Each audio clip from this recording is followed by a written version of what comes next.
നമുക്ക് ആദ്യം മെത്തേഡുകൾ ഏതാണ്, എന്തൊക്കെയാണ് റെഫറൻസുകൾ എന്ന് ആദ്യം നോക്കാം. ഫസ്റ്റ് റെഫറൻസ് എന്താണ് ഡിഫറൻസ്?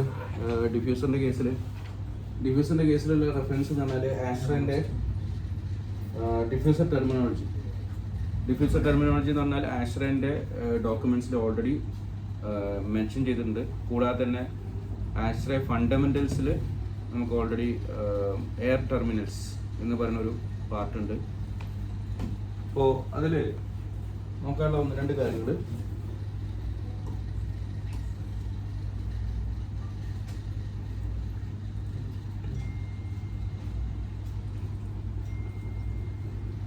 നേരത്തെ പറഞ്ഞ അതേ കാര്യം, അതായത് എയർ ഡിസ്ട്രിബ്യൂഷൻ്റെ എൻഡ് സൈഡിൽ വരുന്ന ഭാഗം അല്ലേ, എൻഡ് സൈഡിൽ വരുന്ന ഭാഗത്ത് നമുക്കൊരു ഡിഫ്യൂസറിൻ്റെ ടെർമിനോളജി പഠിക്കാനുണ്ട്. അപ്പോൾ ഫസ്റ്റത്തെ ഇവിടുത്തെ ടെക്നിക്കൽ ടേം വരുന്നത് ഡിഫ്യൂസർ ടെർമിനോളജിയാണ്. ഈ ഡിഫ്യൂസർ ടെർമിനോളജിയിൽ നമുക്ക് കുറച്ച് കാര്യങ്ങൾ പഠിക്കാനുണ്ട്. ഒന്ന്, അതിൻ്റെ ത്രോ, എത്ര ഡിസ്റ്റൻസിൽ എയർ ത്രോ ചെയ്യണമെന്നുള്ളത് കിട്ടണ്ടേ അല്ലേ. അപ്പോൾ ആ ത്രോനെ ഡിപ്പെൻഡ് ചെയ്തിട്ടൊരു വെലോസിറ്റി ഉണ്ടാവും. ആ വെലോസിറ്റി നമ്മൾ നോട്ട് ചെയ്ത് വെക്കുക. പ്ലസ് അതിൽ നോയ്സ് ജനറേറ്റ് ചെയ്യാനുള്ള ചാൻസ് ഉണ്ട്. അപ്പോൾ നോയ്സ് ക്രൈറ്റീരിയ സെറ്റ് ചെയ്തെടുക്കണം. അതുകൂടാതെ നമുക്കൊരു ലാസ്റ്റ് പാർട്ട് വരുന്നത്, ഇപ്പോൾ ഇതിൽ ഓൾറെഡി ത്രോ എന്ന് പറഞ്ഞു കഴിഞ്ഞാൽ CFM വരും കേട്ടോ. CFM, throw, velocity, noise criteria, പിന്നെന്താ പ്രഷർ ഫ്ലോ. ക്ലിയർ അല്ലേ? അപ്പോൾ നമുക്ക് CFM-ൽ ഒരു കാര്യം ശ്രദ്ധിക്കാനുള്ളത്, എത്ര മുതൽ എത്ര വരെ വരും എന്നുള്ളത്. ഹാപ്പ് നമുക്ക് ഓൾറെഡി CFM കിട്ടും. അപ്പോൾ ഇത് ഹാപ്പോ തമ്പ് റൂളോ വെച്ചിട്ടുള്ള കാൽക്കുലേഷൻ ആണ്, സോഫ്റ്റ്വെയറോ അല്ലെങ്കിൽ മറ്റുള്ള കാര്യങ്ങൾ. ത്രോ എന്ന് പറയുന്നത് ഡിസ്റ്റൻസ്, എത്ര ഡിസ്റ്റൻസിൽ ത്രോ ചെയ്യും. അപ്പോൾ ആ ത്രോ ചെയ്യുന്നതിൽ ഒരു പ്രത്യേകത ഉണ്ട്. 0.75 മീറ്റർ/സെക്കൻഡ്, 0.5 മീറ്റർ/സെക്കൻഡ്, അതുപോലെ തന്നെ 0.25 മീറ്റർ/സെക്കൻഡ്. ഈ വാല്യൂസ് ആര് തന്നതാണ്? ആസ്ട്രേ തന്നതാണ്. ഒരു ഡിഫ്യൂസർ, ഗ്രില്ല്, അതുപോലുള്ള സാധനങ്ങൾ എയർ ടെർമിനൽസ് വരുന്ന സമയത്ത് T150 എന്ന് പറഞ്ഞാൽ 150 FPM ആണ്. അത് എന്തിന് ഈക്വലാണ്? 0.75 മീറ്റർ/സെക്കൻഡ് ഈക്വൽ. T100 എന്ന് പറയുന്ന സാധനം, ത്രോ അറ്റ് 100 FPM, അതെന്താണ്? 0.5 ആണ്. T50 എന്ന് പറയുന്നത് 0.25 ആണ് കേട്ടോ. 2 എന്ന് എഴുതിയിട്ടുള്ളൂ, 0.25. അപ്പോൾ ഈ വാല്യൂസും ഗ്രീൻ ബിൽഡിംഗ് റെഗുലേഷൻ അനുസരിച്ചുള്ള വാല്യൂസും തമ്മിലുള്ള വ്യത്യാസം, ഇതിൽ 0.75 പറഞ്ഞിട്ടുണ്ട്, ഗ്രീൻ റെഗുലേഷനിൽ പറഞ്ഞിട്ടുള്ളത് 0.3 to 0.2 ആണ്. രണ്ടും തമ്മിൽ വ്യത്യാസം. ഇത് ആസ്ട്രേ റെഫറൻസ്, അത് ഗ്രീൻ ബിൽഡിംഗ് റെഗുലേഷൻ. അപ്പോൾ ഇത് നമുക്ക് ആസ്ട്രേൻ്റെ ടേംസ് ആയിട്ട് പറയാൻ പറ്റും. അപ്പോൾ ഇതിന് ബന്ധപ്പെട്ടുള്ള കുറേ കാര്യങ്ങളുണ്ട്. അപ്പോൾ ഇതിനൊക്കെ പറയുന്ന പേരെന്താ? ഐസോവെൽസ് എന്ന് പറയാം. ഐസോവെൽ എന്ന് പറഞ്ഞാൽ contour of equal velocity. Clear അല്ലേ?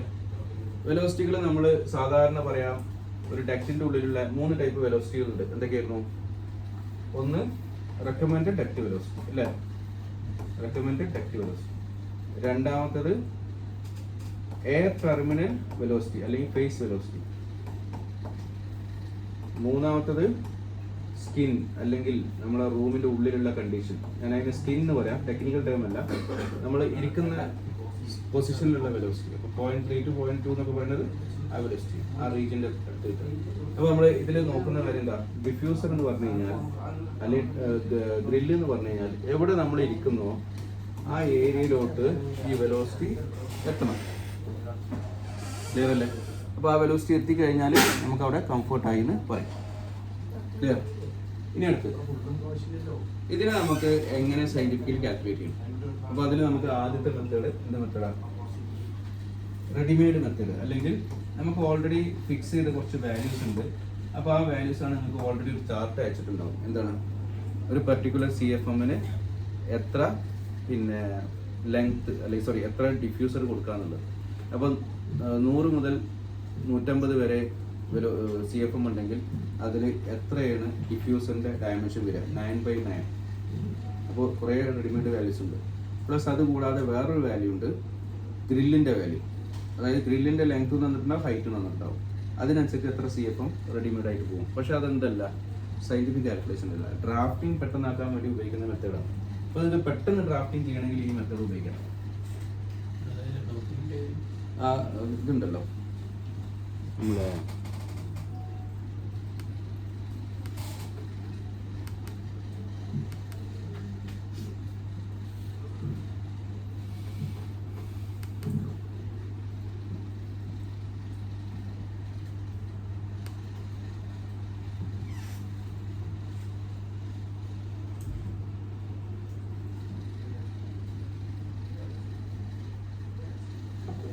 ഇത്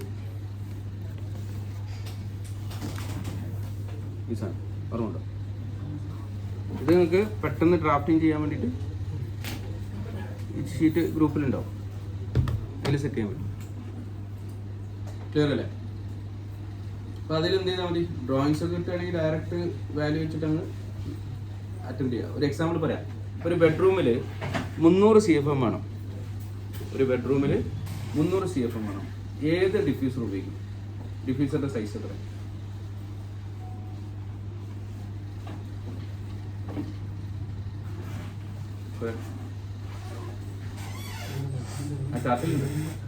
ചാർട്ടിലുണ്ട് കിട്ടണില്ലേ? എയർ ഡ്രോപ്പ് ഉണ്ടായിരിക്കും.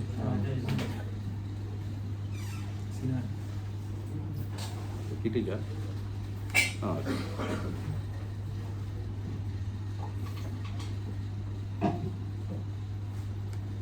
കിട്ടിയോ? എല്ലാവർക്കും ഷെയർ ചെയ്തു ഗ്രൂപ്പിലിട്ടോ, കുഴപ്പമില്ല.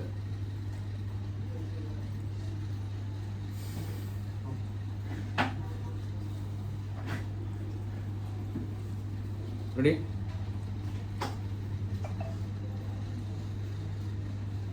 ഓക്കേണോ? എത്ര 300 CFM വരിക? 9/2 രണ്ടും വരാം, മനസ്സിലാവും. പക്ഷെ 300 എന്ന് പറഞ്ഞത് മാക്സിമം ആണ്, മറ്റേതിൽ 300 എന്നാൽ മിനിമം ആണ്. അപ്പോൾ നമുക്ക് കുറച്ച് വേരിയേഷൻ അങ്ങോട്ടും ഇങ്ങോട്ടും ഉണ്ടെങ്കിൽ സെറ്റ് ചെയ്യാം. അപ്പോൾ ഈ കാണിച്ച മെഷർമെന്റ് ഇല്ലേ, ഇപ്പം 12/12 എന്ന് പറഞ്ഞില്ലേ, അത് ശരിക്കും ഡിഫ്യൂസറിന്റെ നെക്കാണ്. പുറത്തോട്ട് കാണുന്നത് വേറെയാണ്. അപ്പോൾ ഇവിടെ എന്ത് ചെയ്യുക, ഡക്റ്റ് കണക്ട് ചെയ്യുക. ഡക്റ്റ് കണക്ട് ചെയ്യുന്ന സമയത്ത് ഇവിടെ ശ്രദ്ധിക്കേണ്ട ഒരു കാര്യം, ഇവിടെ കണക്ട് ചെയ്ത് ശ്രദ്ധിക്കേണ്ട കാര്യം, അവിടെ ഒന്നുകിൽ പ്ലീനം ബോക്സ് വെക്കേണ്ടി വരും, അല്ലെങ്കിൽ ഫ്ലെക്സിബിൾ കണക്ഷൻ വെക്കേണ്ടി വരും. മനസ്സിലായി? അപ്പോൾ ഇതിൽ ഒരു കാര്യം ശ്രദ്ധിക്കാനുള്ളത്, ഇവിടെ ഗ്രില്ല് കൊടുക്കണോ, ഡിഫ്യൂസർ കൊടുക്കണോ, അല്ലെങ്കിൽ രജിസ്റ്റർ കൊടുക്കണോ, അങ്ങനെ കുറേ കാര്യങ്ങളുണ്ട്. ഡിഫ്യൂസർ എന്ന് പറഞ്ഞാൽ അത് പെർമനൻ്റ് ആയിട്ട് ഒരു ആംഗിളിൽ സെറ്റ് ചെയ്ത് വെച്ചിട്ടുണ്ടാവും.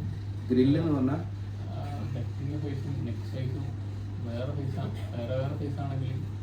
ഡക്റ്റിന്റെ സൈസ് ഇപ്പോൾ ഡക്റ്റിന്റെ വിഡ്ത്തല്ലേ ഇതിനെ കണക്ട് ചെയ്യാം, അങ്ങനെയല്ലേ വരിക? അപ്പോൾ 12/12 എന്ന് പറയുമ്പോൾ 12/12 എന്ന് പറയുമ്പോൾ ഡക്റ്റിന്റെ വിഡ്ത്ത് എന്തായിരിക്കണം? 12 12ന്റെ കൂടുതലോ വേണ്ടേ?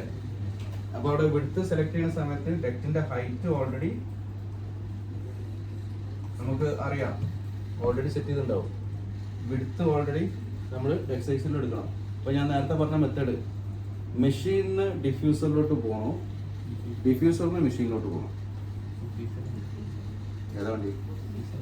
എങ്ങനെയായാലും കുഴപ്പമില്ല. നിങ്ങൾക്ക് ഇവിടെ ഓൾറെഡി പ്രാക്ടീസ് ഉണ്ടെങ്കിൽ നിങ്ങൾക്ക് ഈസി ആയിട്ട് സെറ്റ് ചെയ്യാൻ പറ്റും. ഒരു പ്രൊജക്റ്റ് ചെയ്ത് കഴിയുമ്പോൾ തന്നെ നിങ്ങൾക്ക് മനസ്സിലാവും ഇവിടെ 12 മിനിമം വേണം, 14 മിനിമം വേണമെന്ന് മനസ്സിലാവും. ഒറ്റ പ്രൊജക്റ്റ് ചെയ്യുമ്പോൾ തന്നെ മനസ്സിലാവും. അപ്പോൾ റിവേഴ്സും ചെയ്യാം, അങ്ങോട്ടും പോവാം, രണ്ട് രീതിയിലും ചെയ്ത് നോക്കുക. അപ്പോൾ ഇതെന്താണ്, ഇത് റെഡിമെയ്ഡ് ആണ്. ഇതിൽ കൃത്യമായിട്ട് എത്ര ഇവിടെ വെലോസിറ്റി വരുന്നത് 0.5 മീറ്റർ/സെക്കൻഡ് ആണോ അല്ലേ എന്നതൊന്നും പറയാൻ പറ്റില്ല. കാരണം എന്താ, ഇത് സയന്റിഫിക് കാൽക്കുലേഷൻസ് ഇല്ല. മനസ്സിലാവും? അപ്പോൾ പെട്ടെന്ന് ഡ്രാഫ്റ്റിംഗ് ചെയ്യണമെങ്കിൽ ഈ മെത്തേഡ് ഉപയോഗിക്കാനുള്ളൂ. രണ്ടാമത്തെ മെത്തേഡ് എന്താ, ഡിസൈൻ ക്രൈറ്റീരിയ ബേസ് ചെയ്തിട്ടുള്ള മെത്തേഡ്. എന്താണ് ഡിസൈൻ ക്രൈറ്റീരിയ ബേസ് ചെയ്തിട്ടുള്ള മെത്തേഡ്? നമുക്ക് ഓൾറെഡി ത്രോ തന്നു. എക്സാമ്പിൾ 2.2 മീറ്റർ ത്രോ എന്ന് തന്നു. അതിൻ്റെ അർത്ഥം എന്താ, 0.5 മീറ്റർ/സെക്കൻഡ് വരുന്ന ഏരിയ 2.2ന്റെ താഴെയാണ്. അതായത് ഞാൻ ഇങ്ങനെ എയർ പോകുന്നുണ്ടെങ്കിൽ ഇതാണ് 0.5 മീറ്റർ/സെക്കൻഡ്. ഞാൻ ഈ സർക്കിളിന്റെ ഉള്ളിലായിരിക്കണം എൻ്റെ ചെസ്റ്റിന്റെ അല്ലെങ്കിൽ ഹെഡിന്റെ പൊസിഷൻസ്. മനസ്സിലായോ? ഇതൊരു ഐസോവെൽ, എൻ്റെ വെലോസിറ്റി എത്ര? 0.5. ഇത് അടുത്ത ഐസോവെൽ, എൻ്റെ വെലോസിറ്റി എത്ര? 0.25 മീറ്റർ/സെക്കൻഡ്. അല്ലേ? അപ്പോൾ നമുക്ക് ഇതിൻ്റെ ഉള്ളിലാണ് വരുന്നത്. ഇനി ഇവിടെ നമ്മൾ നോക്കുന്ന കാര്യം, ഈ പറഞ്ഞ ഏരിയയിൽ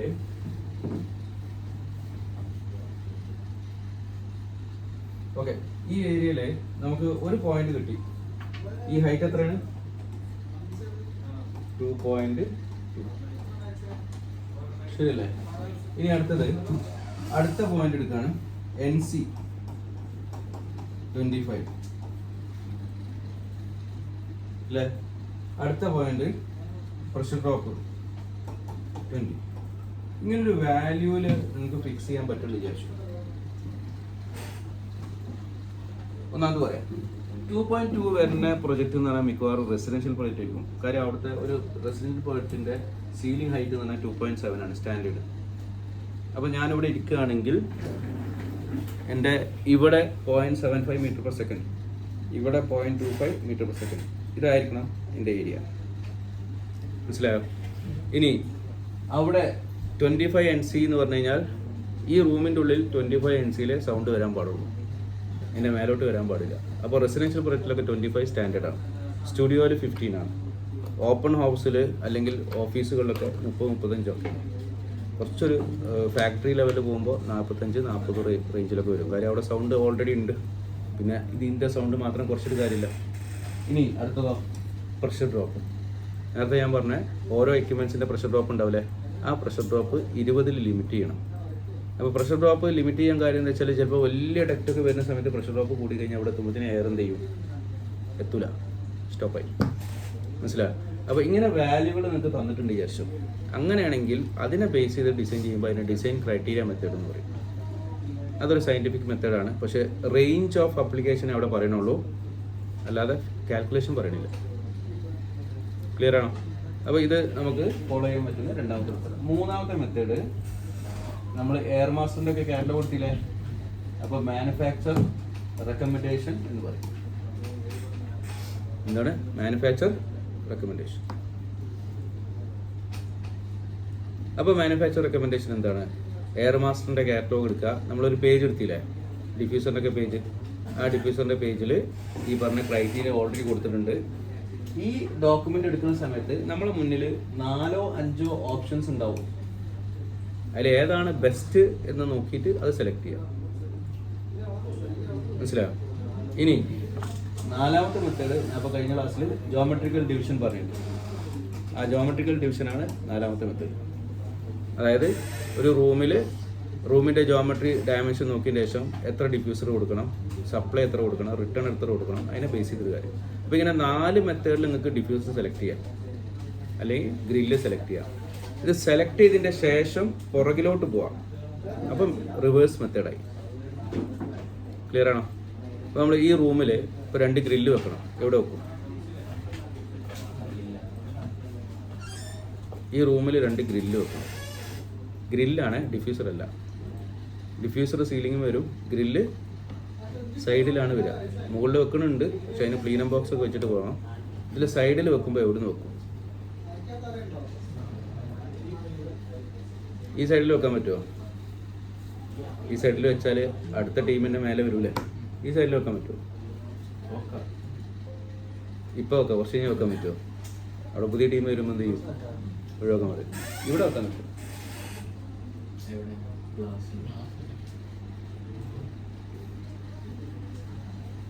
പറ്റുമോ? ഒരേ ഒരു മാർഗമുള്ളൂ, ഒന്നുകിൽ ഡിഫ്യൂസർ അല്ലെങ്കിൽ സീലിങ്ങിൻ്റെ ഉള്ളിൽ കൂടെ ഡക്റ്റ് കൊണ്ടുപോയിട്ട് പ്ലീനം ബോക്സ് വെച്ചിട്ട് ഗ്രില്ല് വെക്കുക. അപ്പോൾ ഗ്രില്ല് സൈഡിൽ കൂടെ കിട്ടൂല, അവിടെ കൂടെ കിട്ടുള്ളൂ. മനസ്സിലായോ? ഇനി നമുക്ക് ഒരു ബൾക്ക് ഹെഡ് പറഞ്ഞ ഒരു ബോക്സ് ഇങ്ങനെ അടിക്കുക. ബോക്സ് അടിച്ചതിൻ്റെ ഉള്ളിൽ ഡക്റ്റ് കൊണ്ടുപോയിട്ട് ഗ്രില്ല് വെക്കുക. അപ്പോൾ അത് എക്സ്ട്രാ കോസ്റ്റ് വരും. സീലിംഗ് ചെയ്യണ്ടേ, കുറച്ച് ഭാഗം ബോക്സ് അടിക്കണ്ടേ, അപ്പോൾ എക്സ്ട്രാ കോസ്റ്റ് വരും. അപ്പോൾ നമുക്ക് ഓരോ പ്രൊജക്റ്റിനനുസരിച്ചാണ് വരിക. ഇതിപ്പോൾ ക്ലിയർ ആണോ ഈ 4 മെത്തേഡ്? ഒന്ന് നോട്ട് ബുക്ക് നോക്കുക, കറക്റ്റ് 4 മെത്തേഡുകൾ കാര്യങ്ങൾ സെറ്റ് ചെയ്ത് നോക്കുക. അപ്പോൾ അവിടെ ഈ പാരാമീറ്റേഴ്സ് എപ്പോഴും നോക്കുക. ഈ പാരാമീറ്റേഴ്സ് ബേസ് ചെയ്തിട്ടാണ് അടുത്ത് പറ്റും. എത്ര 17ഓളം ടൈപ്പ് എയർ ടെർമിനൽസ് വരുന്നുണ്ട് കേട്ടോ. അല്ല, നമ്മൾ കുറേ പേരുകൾ പറഞ്ഞിരുന്നു. Slotted diffuser, slotted linear diffuser, മഷറിബിയ എന്നൊരു സംഭവം പറഞ്ഞിരുന്നു, പേർഷ്യൻ ഡിസൈനുള്ള കസ്റ്റമൈസ്ഡ് ടൈപ്പ്. എയർ മാസ്റ്ററിൻ്റെ കാറ്റലോഗിൽ എല്ലാം കൊടുത്തിട്ടുണ്ട്. ആ കാറ്റലോഗ് ഇല്ലേ,